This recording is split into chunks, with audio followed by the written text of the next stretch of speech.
Hey, listener. Big exam coming up, huh? The 2024 Irish Leaving Certificate Higher Level Economics exam.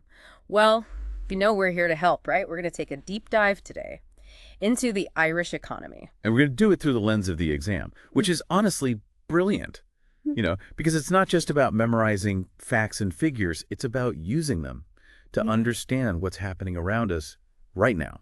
Love that. Okay, so before we get into the nitty-gritty, can you get our listener a quick overview of the exam itself? What are they up against? Sure. So two main sections. First, short answer questions, testing those basic economic concepts.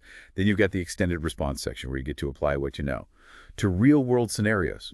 Analyze those tricky situations. In total, 12 questions, a short answer, 4 extended response, 400 total marks. So it's not just about knowing the textbook stuff. You got to be able to use it too. Sounds like a real challenge, but a good one. Definitely. Okay, so are you ready to dive into some of those key economic concepts? Oh, absolutely. Bring it on. All right, let's start with the balance of payments.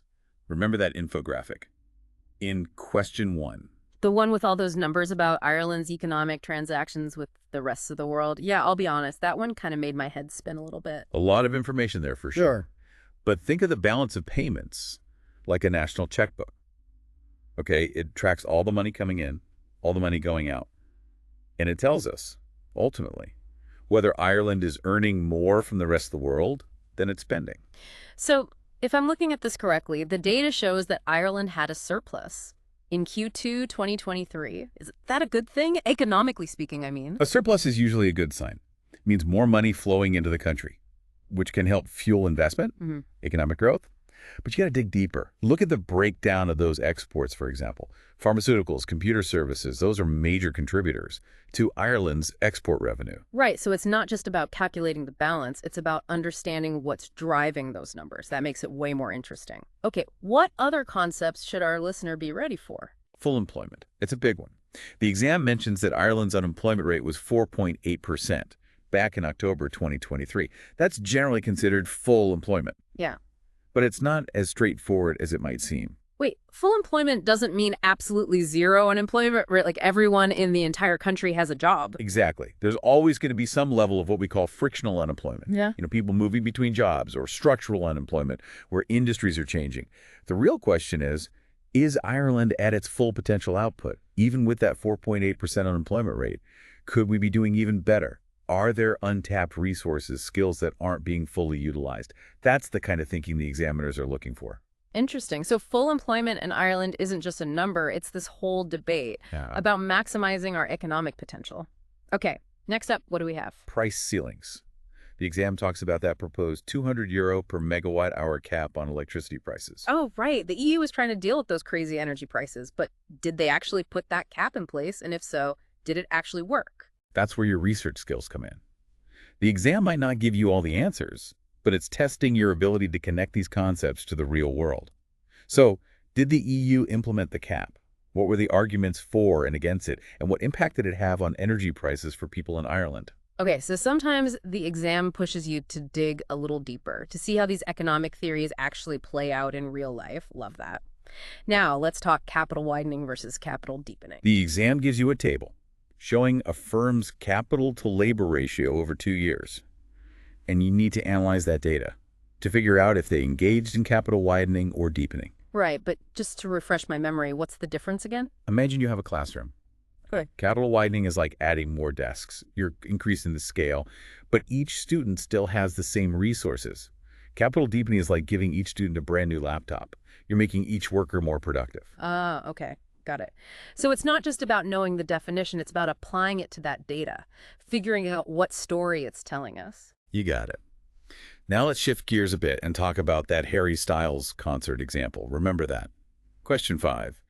Tickets were, what was it, €97.10, sold out in hours. Tons of fans left disappointed. Oh yeah, I can just imagine all those heartbroken fans. Perfect illustration of a shortage. Happens when demand exceeds supply at a fixed price. And speaking of markets not always working perfectly, the exam brings up vaping. And, the potential dangers, especially for teens, that's where market failure comes in, right? Absolutely.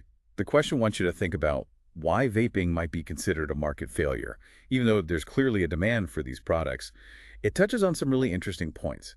externalities, information asymmetry, the role of government intervention. It's a complex issue for sure. Well, the exam mentions rising teenage vaping rates, so yeah, that seems like a serious issue. But what can the government even do about it? Isn't it hard to regulate something that's already so widespread? It's a tough one for sure. This question is really testing your ability to analyze potential policy options. Would taxes be the most effective approach? Regulations, education campaigns, or maybe even bans on certain products? What are the trade-offs involved with each option? Lots to consider. Wow, so it's about weighing the potential benefits of a free market against the potential harms, especially when you're talking about young people. Okay, now let's shift to something a bit more positive, shall we? Positive externalities. The exam uses the establishment of Atlantic Technological University as an example. Oh, that's a great one, because the benefits go far beyond just the jobs created at the university itself, That's right? right. It's about the ripple effect, how that investment spreads throughout the region. Exactly. Think about those benefits. For the counties of Donegal, Sligo, and Mayo, did it attract new businesses to the area? Did it lead to a more skilled workforce? Boost innovation and research? It makes you realize those investments, especially in education, can have such a huge impact, far beyond what we might initially think. Now, let's circle back to the circular flow of income. The exam highlights that surge in foreign tourists coming to Ireland, that 94% increase from July 2021 to August 2023. That's massive. That's a lot of visitors, and tourism is a major boost to our economy, right? For sure. Think about all that spending on hotels, restaurants, attractions, transportation, all that money flowing through different sectors. But here's where it gets interesting. The exam also wants you to consider the potential downsides of all that tourism growth. Too much of a good thing, maybe. What kind of challenges could arise? Well, think about the pressure on infrastructure. Overcrowded airports, traffic jams, resources stretched thin. Then there's the environmental impact, pollution, wear and tear on those beautiful natural sites. And let's not forget about the potential impact on communities. Rising prices, especially for housing, makes it tougher for residents to afford living in their own neighborhoods. It's a reminder that even something that seems positive, like a tourism boom, has to be managed carefully to avoid those unintended consequences. Exactly. Okay, let's move on to national income statistics. GDP, GNP, GNI. These are terms you'll need to know inside and out. Right, and they're not all the same, are they? Nope, not at all. For example, did you notice that Ireland's GNP is quite a bit lower than its GDP? That tells us something important about the role of multinational corporations in the Irish economy. So does that mean a lot of the profits generated in Ireland are actually going to those foreign companies? You got it. Which is why it's so important to understand the nuances of these different measures. It's not just about the total value of what's being produced. It's about who's benefiting from that production. Okay, that makes a lot of sense. What's next? Canons of taxation.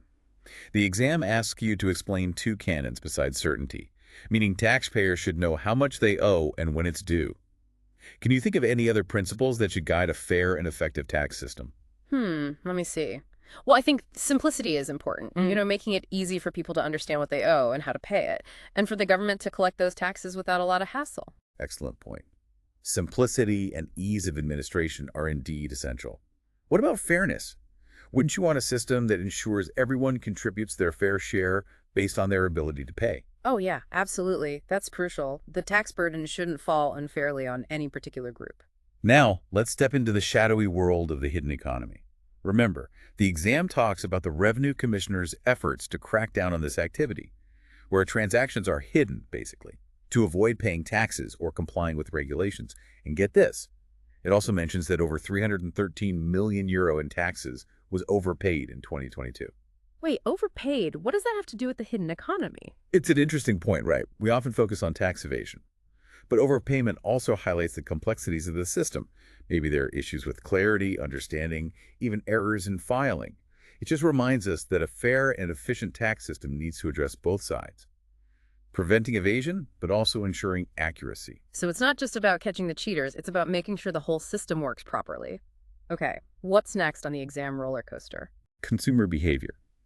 The exam asks about two key assumptions regarding how consumers make decisions. So we're getting into the minds of shoppers now. What are those assumptions? Well, traditional economics often assumes consumers are rational, that they make choices to maximize their utility. Sounds logical, in theory, but in real life, I mean, I know I've made plenty of impulse purchases I later regretted. Exactly. That's one of the critiques of traditional economics. That doesn't always account for human psychology, emotions, social pressures, clever marketing tactics, all of that can influence our decisions.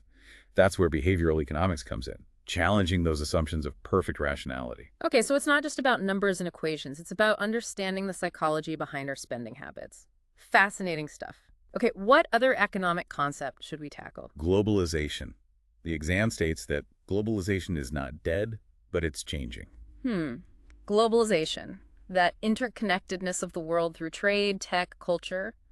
But what does it mean that it's changing? I thought we were already pretty globalized. To some extent, yes, but the landscape is shifting. We're seeing trends like deglobalization, the rise of regional trade blocs, and this focus on more resilient supply chains, a move away from that hyperglobalization of the late 20th century. So it's not just about things becoming more global, it's about how they're becoming global. Interesting. What's driving these changes? Well, there's the geopolitical landscape, of course. Rising tensions, the war in Ukraine, concerns about over-reliance on China, all of that. Then there are the economic factors. Rising transportation costs, the desire to bring manufacturing closer to home, and let's not forget the impact of the COVID-19 pandemic.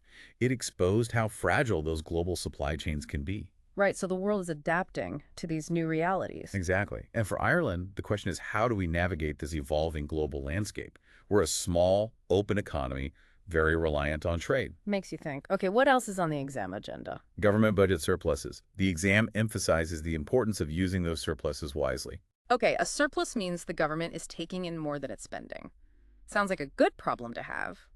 But then what? What are the options for that extra cash? Lots of possibilities, and that's where the debate gets interesting. Should the government save the surplus for a rainy day, like a potential economic downturn? Or maybe invest it in long-term projects like infrastructure, education, healthcare, pay down some of the national debt, even give it back to taxpayers through tax cuts. Wow, so many choices, each with its own pros and cons, I'm sure. Exactly. And that's what the exam is testing. Can you analyze those trade-offs? Can you present a well-reasoned argument for how the government should allocate its resources? Makes sense. It's not just about knowing what a budget surplus is, it's about understanding those policy choices that flow from it. Now let's talk about monopolistic competition. The exam uses the example of restaurants in Ireland. Oh, restaurants. What a great example. So many different options, each with its own unique style and flavor. Exactly. Monopolistic competition is characterized by lots of sellers offering differentiated products. They're not perfect substitutes. So, in Ireland, think about all the diverse cuisines, atmospheres, price points, locations. Right. You've got everything from fancy Michelin star restaurants to cozy little pubs to those quick takeout places. Something for every taste and budget. Now the question is, does this type of competition actually waste resources? Interesting question. I mean, I love having all those choices as a consumer. But does all that variety come at a cost? Critics would argue that yes, it does. They say the lack of perfect competition leads to higher prices, potentially even excess capacity. They argue resources could be used more efficiently if there were fewer firms, each producing on a larger scale. But then wouldn't that mean less variety? Exactly. It's a classic trade-off. More variety and choice for consumers, but potentially at a higher cost. It's all about finding that balance, efficiency versus consumer satisfaction. The exam asks you to outline those characteristics of monopolistic competition, using those restaurants in Ireland as a case study. Okay, so what are those key features? First, as we said, lots of sellers, each offering a slightly different product. This differentiation gives each firm some degree of market power. They have some flexibility to set their own prices without losing all their customers. So they're not just price takers like in a perfectly competitive market. Right. They can try to stand out based on quality, service, branding, location. Makes sense. What else? Relatively low barriers to entry, meaning it's not super difficult for new firms to enter the market. This helps keep competition alive, encourages firms to innovate. Right. New restaurants popping up all the time. Keeps things interesting. And finally, non-price competition. Advertising, branding, loyalty programs, all those strategies they use to differentiate themselves. So it's not just about being the cheapest. It's about creating an experience, building a brand that resonates with people. Okay, makes sense. Now, the exam might also ask you to draw a diagram to illustrate the long-run equilibrium of a firm in monopolistic competition. Okay, diagrams. Always fun. But just to be clear, what does long-run equilibrium even mean in this context? It means those firms in monopolistic competition, over the long run, they're only going to earn what we call normal profits, enough to cover all their costs, including opportunity costs, but no excess profits. So they're staying afloat, but they're not exactly rolling in dough. Precisely. And the diagram would show that, the downward sloping demand curve reflecting their market power, the U-shaped average total cost curve, and in long-run equilibrium, the price they're charging will be equal to that average total cost. Just enough to keep the lights on, basically, but not much more. Yep. And the exam might ask why that happens, how the entry and exit of firms impacts competition, drives those profits towards zero over the long run. It's all about understanding those market forces. Okay, so far so good. The exam also asks you to think about the benefits for consumers, specifically to outline a possible economic advantage of these monopolistic competitive markets. What do you think it is? Well, I know as a consumer, I love having all those choices. It's like having a world of options at your fingertips. That's it. The diversity and innovation, that comes from this type of competition. That's the big win for consumers. Those firms are constantly trying to stand out, right? So they're coming up with new products, improving quality, giving people more choices. It's like a never-ending quest to offer something better, more unique, more appealing. It definitely keeps things interesting as a shopper. Okay, let's keep this train rolling. What else do we need to know? Let's talk about the European Central Bank, the ECB.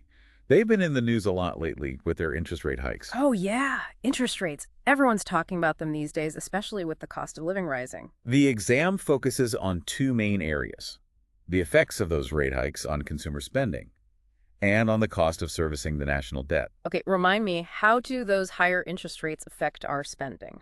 Well, when the ECB raises rates, borrowing money gets more expensive. That can lead to a decrease in consumer spending, especially on big purchases, houses, cars, things people usually need loans for. Right, because if money is more expensive to borrow, we're less likely to take out those loans. Exactly. And if everyone starts spending less, that can have a ripple effect throughout the economy. Yeah. Impact businesses. Could even lead to job losses. It's like a balancing act for the ECB. They're trying to control inflation, but they don't want to completely stifle economic growth. Exactly. Yeah. Now, let's consider the impact on the national debt. When those rates go up, the government has to pay more in interest on its loans. Ouch. That sounds painful. It can be. It puts pressure on the budget. Might even limit the government's ability to fund other important things. So higher interest rates can put the brakes on the economy. A&D make it harder for the government to manage its finances. What a combo. Okay, so what else do we need to know about interest rates? Well, the exam might ask you to calculate the real rate of interest, given a nominal interest rate and an inflation rate. Right, because inflation eats away at our money over time. So if inflation is higher than the nominal interest rate, our savings are actually losing value. Exactly.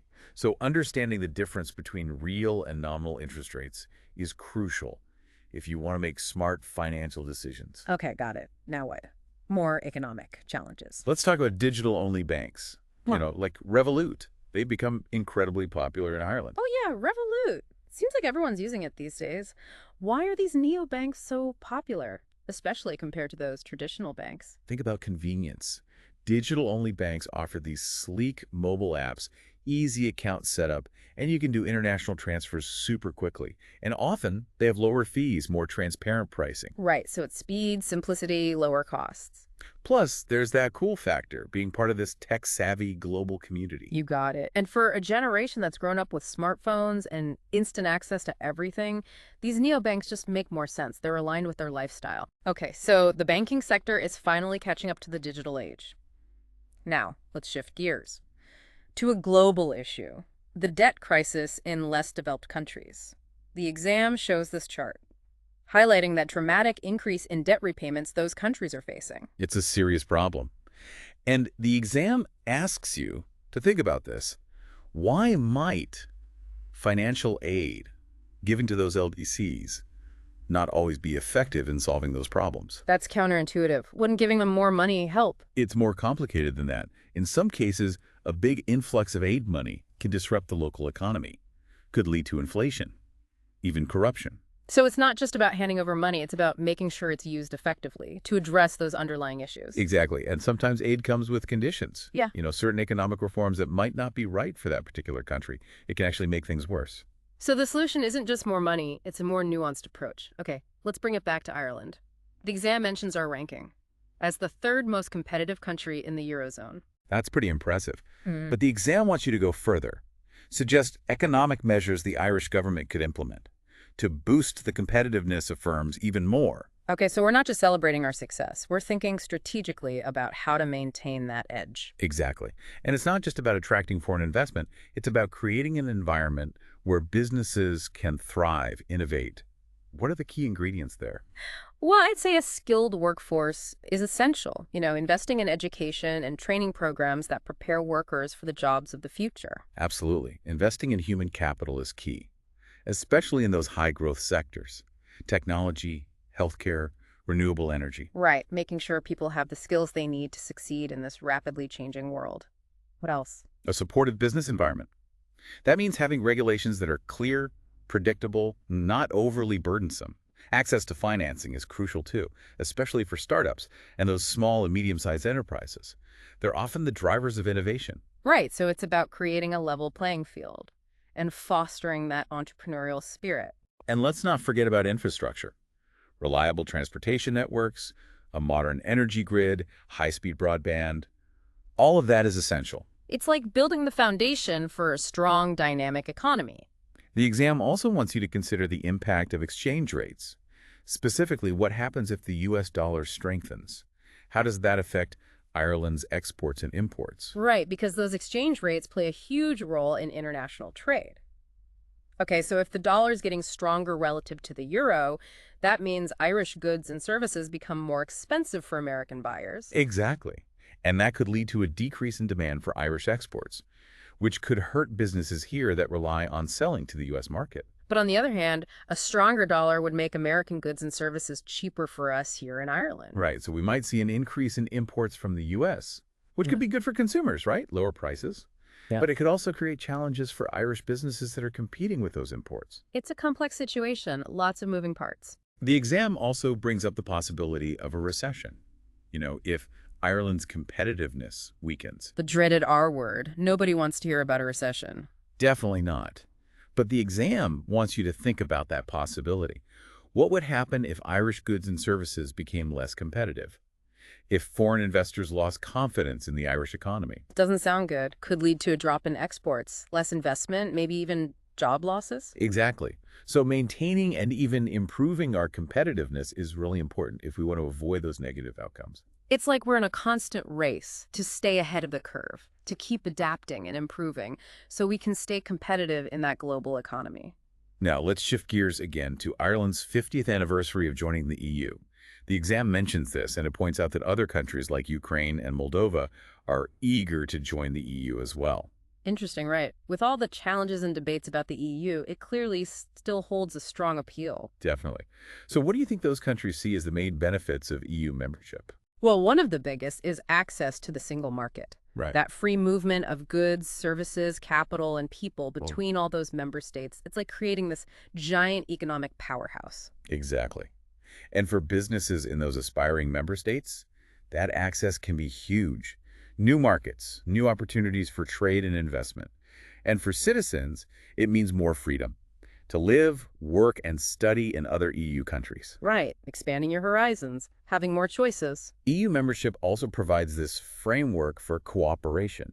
Member states can work together to address common challenges, to promote growth. It's like a team effort to tackle those issues that go beyond national borders. Right, because some problems are just too big for one country to solve alone. And it's not just about economics.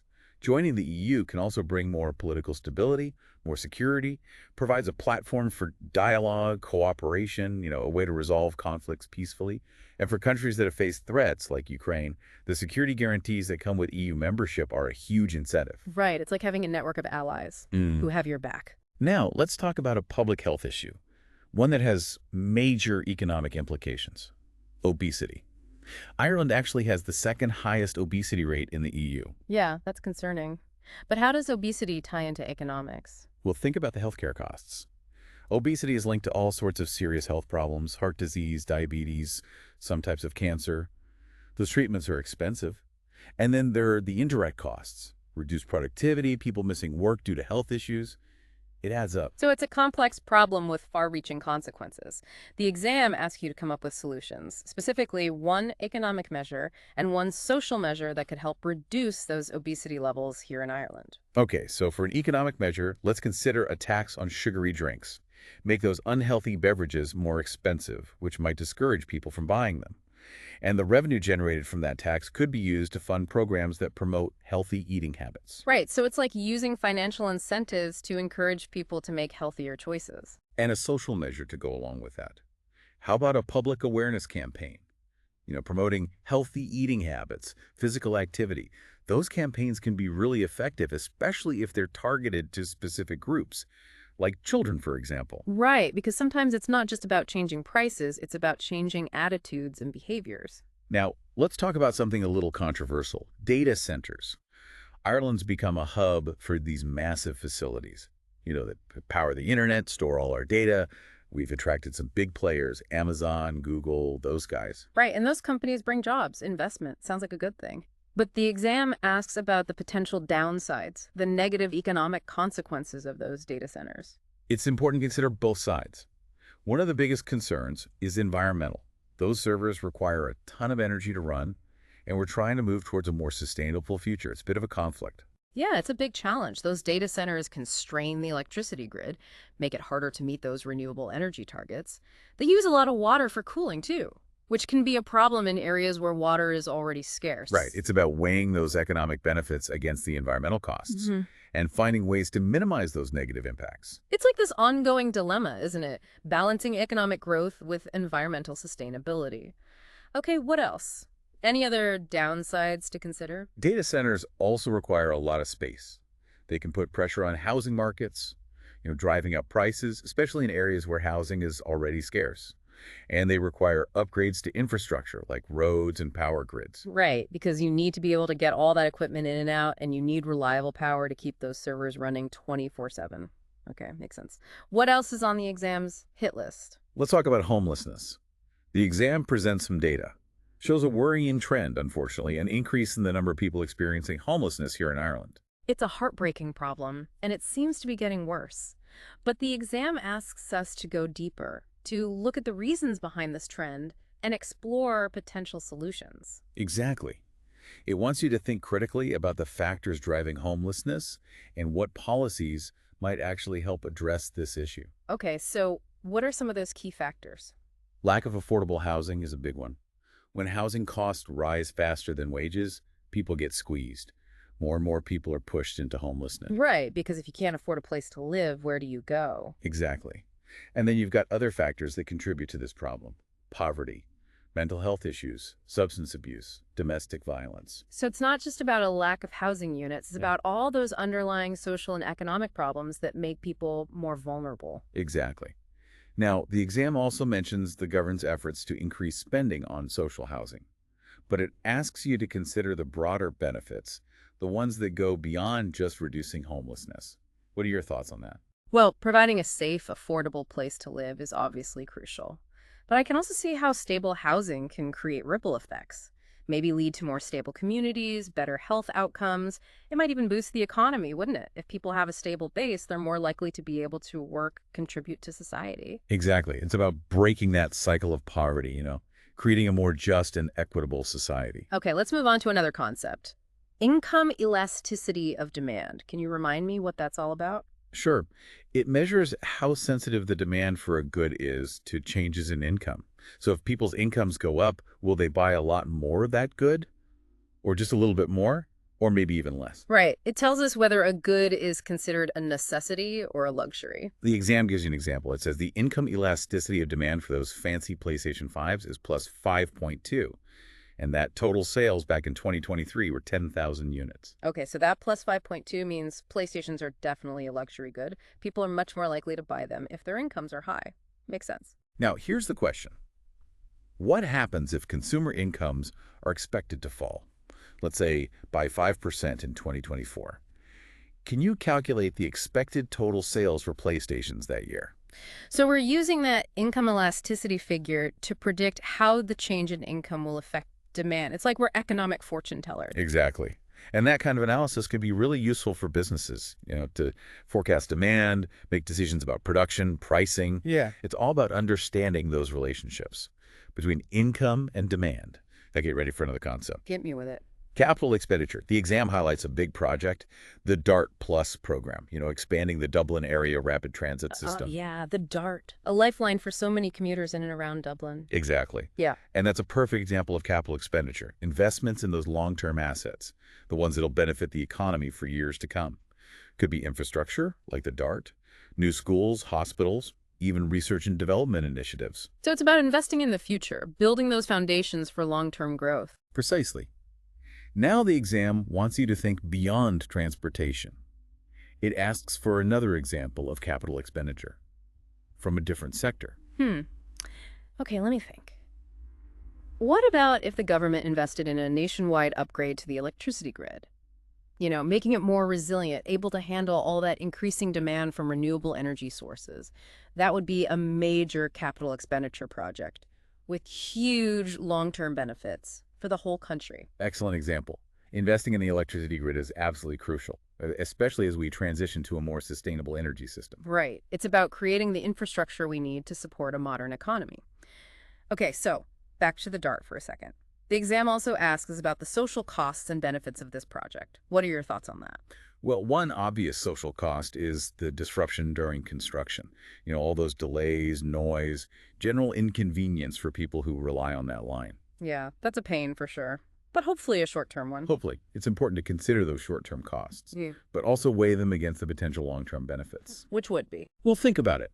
Faster, more frequent, more reliable train service for the whole greater Dublin area. Right, and that would have knock-on effects too, wouldn't it? Like less traffic congestion on the roads, cleaner air. It could even make the region more attractive for businesses, wouldn't it? If people can get around easily, it could boost the economy. Exactly. So it's about weighing those costs and benefits. Short-term pain for long-term gain. A classic dilemma in economics. Okay, let's move on to another topic. Indirect taxation. The exam asks you to think about the economic advantages and disadvantages of increasing these kinds of taxes. All right. Indirect taxes. Those are the ones levied on goods and services, like VAT, for example. Right, VAT, it's sneaky, isn't it? You don't see it directly on your paycheck, but it's added to the price of pretty much everything you buy. That's one of the reasons governments like them. They can be a fairly painless way to raise revenue, especially if the increases are small and gradual. Consumers might not even notice them as much as, say, a direct tax on their income. So kind of like stealth taxation. You could say that. Yeah. But there's more to it than just raising revenue. Indirect taxes can be used to discourage people from consuming things that are seen as harmful, like cigarettes or those sugary drinks we talked about earlier. Oh, right. So it's like a way to nudge people toward healthier choices while also bringing in more money for the government. Win-win. In theory, maybe, but it's not that simple. One of the main criticisms of indirect taxes is that they can be regressive, meaning they hit lower-income households harder. That makes sense. Because everyone pays the same amount of tax on a particular good, regardless of how much they earn. So if you're on a tight budget, that extra tax on essential items can really add up. Exactly. It's something policymakers need to think carefully about. The goal is to find that balance, right?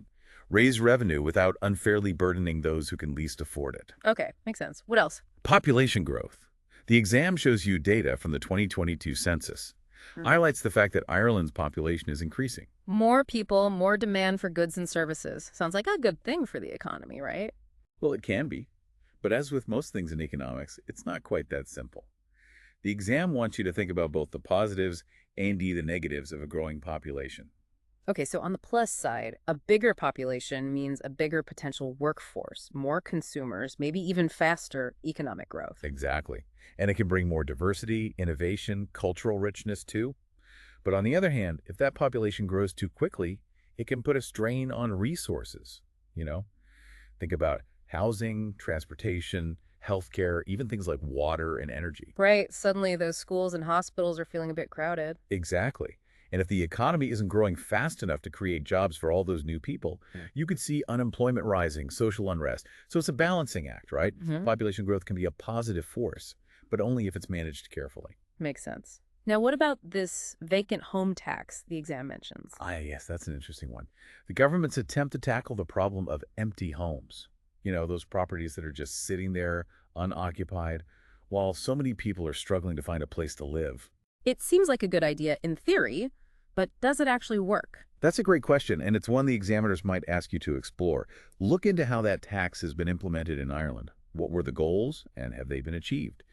What are the arguments for and against this kind of policy? It's about going beyond the textbook and engaging with real-world policy debates. Love it. Always good to connect those dots. Okay, what's next? Inflation. The exam gives you some data on the Consumer Price Index, the CPI. That's the measure of how much prices are changing over time. Right, so basically it tells us how much more expensive things are getting, which has been a big issue lately. That cost of living keeps going up and up. Exactly. The exam wants you to look at the trends in that CPI data and then discuss those possible economic effects of high inflation. Well, from a consumer's point of view, high inflation is definitely a bad thing. It means our money doesn't go as far, we have to pay more for the same things, and for people on fixed incomes or those whose wages aren't keeping up, it can be really tough. Exactly. And high inflation can also create uncertainty for businesses. Makes it hard to plan for the future. And that can lead to reduced investment, slower economic growth. It's a vicious cycle. Higher prices lead to less certainty, which can lead to even higher prices. The exam also touches on a topic that sometimes gets overlooked, the gambling industry here in Ireland. The question asks why regulation is so important in this sector. What are your thoughts? Well, I think everyone knows gambling can be addictive. And it can lead to serious financial problems for people, for families. So it seems pretty obvious that there should be some rules in place Yeah. to protect people from those harms. Exactly. Regulations are meant to minimize those harms. They try to encourage responsible gambling, prevent underage gambling, and make sure those games are fair. No funny business going on. So it's about finding that balance, allowing people to enjoy themselves, but also protecting them from the potential risks. Now let's revisit the concept of demerit goods. Remember those? We talked about cigarettes earlier as an example. Right. Demerit goods, those things that are considered harmful to individuals or society, even though people still want them, like cigarettes, alcohol, maybe even some of those highly processed foods loaded with sugar and salt. Exactly. The exam asks you to outline those possible effects of demerit goods on the market. What are your thoughts on that? Well, for individuals, I think the effects can be pretty devastating. Addiction, health problems, financial ruin, even broken relationships. It's a slippery slope. And from a societal perspective, you've got increased healthcare costs, lost productivity, maybe even more crime related to these goods. So it's another case where the costs often outweigh those benefits. Okay, now let's revisit globalization. The exam gives you a definition and wants you to explain those factors that led to its rapid growth in the second half of the 20th century. Right, globalization, that interconnectedness of the world. But why did it really take off after World War II? What were the key drivers? There were several. Technological advancements like containerization made it much cheaper and easier to transport goods across borders. And the internet. That completely revolutionized communication and information sharing. Right. Suddenly the world feels a lot smaller, more connected. And then you had political changes, like the fall of the Berlin Wall and all those free trade agreements that were popping up. Those changes created a much more favorable environment for international trade and investment. So it was like a perfect storm, technology and politics aligning to accelerate globalization. You could say that. And of course, the exam wants you to understand those impacts, Yeah. both positive and negative. Right, because globalization has definitely been a double-edged sword, hasn't it? I mean, it's lifted millions of people out of poverty, especially in developing countries, by creating all those new opportunities, but it's also contributed to some problems. Exactly. Think about things like income inequality and job losses in developed countries as manufacturing has shifted to places with lower labor costs. And let's not forget about the environmental impact of all that increased production and consumption. Right, it's a complex issue with both winners and losers, and the exam wants to see that you can analyze those complexities, not just see things in black and white. Exactly. Okay, now the exam shows you a graph. This one tracks Ireland's corporation tax receipts between 2011 and 2022. Ah, corporation tax, a big source of revenue for the Irish government. We've attracted all those multinational companies, haven't we? We have. And that graph really highlights how important that sector is to the Irish economy. But it also raises some important questions about the future. Like what? Well, one big question is sustainability. Can we continue to rely so heavily on corporation tax revenue? Especially with all those global tax reforms happening. There's this push to make sure those multinationals are paying their fair share of taxes wherever they operate. If Ireland's corporate tax rate becomes less attractive, what happens then? Right. It's a reminder that we need to diversify, right? Not put all our eggs in one basket, so to speak. Now, let's revisit government budget surpluses. The exam asks you to explain what a government current budget surplus is and to discuss those possible economic consequences. Okay, so just to be clear, the current budget refers to the government's day-to-day spending on things like public services, social welfare, and interest payments on debt. So a current budget surplus means they're taking in more revenue than they're spending on those things. Exactly. But the exam is asking you to go deeper, to think about the potential economic implications. What does it really mean when a government runs a surplus? Is it always a good thing? Okay, I get it. It's not just about knowing the definition, it's about understanding the bigger picture. Now let's get back to monopolistic competition. Remember we talked about restaurants as an example. The exam wants you to draw a diagram illustrating the long-run equilibrium of a firm in that kind of market structure. Okay, lots of firms, each trying to stand out by offering something slightly different. Right. And in the long run, those firms will only earn normal profits. Just enough to cover their costs, but not enough to make a killing. So it's like they're on this treadmill, working hard just to stay in the game, but not getting super rich. Exactly. And the diagram you'd draw would show that, wouldn't it? That downward sloping demand curve, their U-shaped average total cost curve, and where they meet. That's the long-run equilibrium price output for that firm. Okay, so it's all about those visuals, bringing those economic concepts to life. But what about us? What about the consumers? Do we get anything out of all this competition? The exam asks you to think about that. Specifically, it asks for one economic advantage to consumers of these monopolistic competitive markets. Remember those restaurants? What do you like about having all those different options? Well, I loved the variety, all these different cuisines, different vibes, different price points. It's like a constant stream of new things to try, you know? Yeah. And because they're all competing, they're always trying to be better, you know? Yeah. Better food, better service, a better overall experience. You nailed it. That diversity and innovation, that's what makes monopolistic competition good for consumers. Yeah. Those firms are always trying to one-up each other, offering something new, something better, something unique to try and stand out from the crowd. It definitely keeps things interesting. Okay, let's talk about the European Central Bank, the ECB, and those interest rate hikes that have been all over the news. Big topic, right? Okay. And the exam focuses on how those rate hikes impact two key areas: consumer spending and that cost of servicing the national debt. Yeah, we talked about that earlier, but I think it's worth revisiting, you know? Those interest rate decisions, they have a ripple effect. They impact so many things. They do. When the ECB raises those rates, borrowing money gets more expensive for everyone. Consumers, businesses, even the government. Right, so if I'm thinking about getting a loan for a house, a car, those higher interest rates mean I'm going to pay more in the long run, right? That's right. And that can discourage people from taking out loans, and that can slow down the economy. So it's a tool they can use to try and control inflation, but if they overdo it, it could backfire, right? Exactly. It's a balancing act for sure. Now, how about the national debt? Yeah. What happens to that when interest rates rise? Well, the government borrows money too, right? So I guess they end up paying more in interest, just like everyone else. Exactly. And that puts a strain on their budget, which means they might have less money to spend on other important things. So it's kind of a double whammy, higher costs for the government and a potential slowdown in the economy as people and businesses cut back on their spending. Okay, what else do we need to know about interest rates? The exam might ask you to calculate the real rate of interest. They'll give you the nominal rate and the inflation rate. Right. Because inflation eats away at our purchasing power over time. So if inflation is high, that interest rate might not be as great as it looks at first glance. Exactly. You need to factor in that inflation to get a true picture of the return on your investment or the cost of borrowing. Okay, ready to talk about digital banks again? Bring it on. The exam asks about those digital-only banks, like Revolut. It wants you to explain why they've become so popular, especially here in Ireland. Well, I think it's pretty obvious they're convenient. They often have lower fees than traditional banks, and those apps are usually way more user-friendly. It's just a smoother experience. Exactly. For a lot of people, especially younger generations who are used to doing everything online, those digital banks just make sense. It's like the banking industry is finally catching up to the 21st century. Now let's shift gears to a global issue. The debt crisis in those less developed countries, those LDCs, the exam highlights how much those debt repayments have increased. And then it throws out this challenging question.